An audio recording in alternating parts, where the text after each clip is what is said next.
Hi, thank you so much for being part of today's interview. My name is Manal Hill. I'm part of the marketing team at the Career Center, and I would love for you to introduce yourself, your position, and your company. Sure. My name is Danielle Marrone. I'm the VP of People at S&P Global Ratings. I support our ratings technology and data and our compliance and risk functions within the ratings division as a global people partner. Thank you for that. So this first question is related to networking and people connecting with you. So people always recommend being more personable when networking instead of selling yourself at the very start. So how can students show up as their most authentic self at networking events like the Get Hired Fair without sounding too rehearsed? I think the best advice that I would give is, connection is all about connecting one human to another human. So when I think about trying to form that authentic connection so that people can show up as their authentic self, I think it's about asking curious questions. So my recommendation would be potentially to go up to a representative at one of the tables or the booths and ask them potentially about their own career journey. Why did they choose the company that they chose? What were some of the things that they encountered along their own career path? I think by asking curious questions that focus more on human to human connection, it actually allows opportunity for commonality to come into play where you can actually form that authentic connection and be memorable because you've actually talked about something that's relatable to both you and the person that you're speaking to.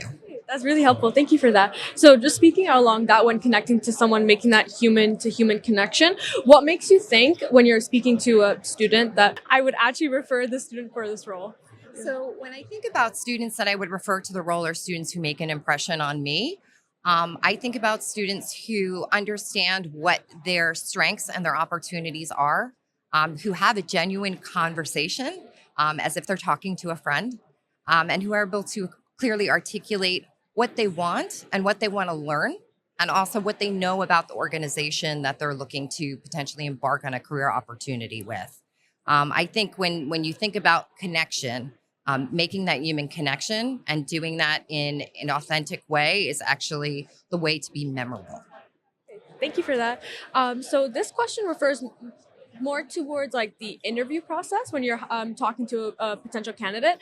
What are some red or green flags you notice within like the first 2 to 5 minutes interviewing a candidate?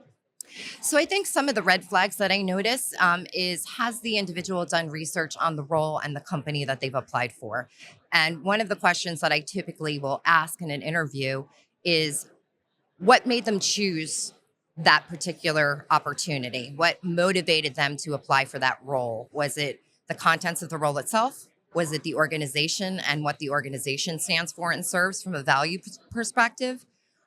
So I think doing the research on the organization, I think if I go into an interview and I can see that somebody just applied for a job and it's any job, but it's not a job that resonates with what motivates them, that would be a red flag for me.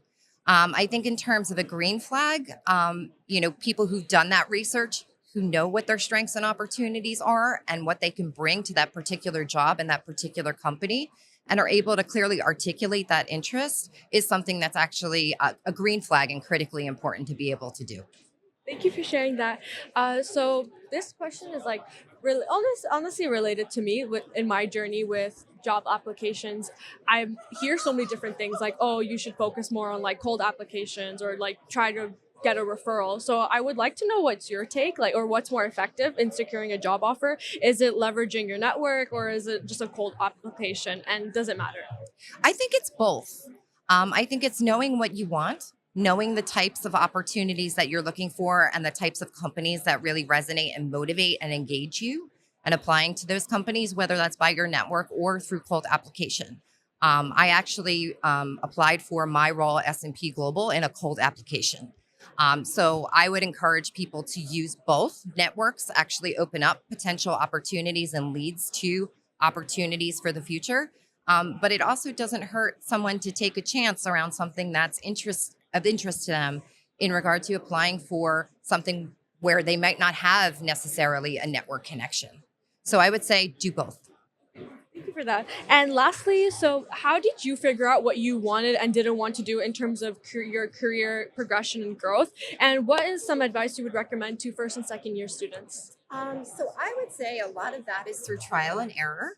I think, initially it's understanding yourself and what motivates and engages you and where your strengths are and how to apply those to the opportunities that are available in the market. And also exploring those opportunities and learning deeper about yourself around the things that really motivate and engage you, and the things that don't motivate and engage you. And you can look for other opportunities that suit your strengths and the areas that motivate you, rather than focusing on the things that maybe aren't so motivating for you.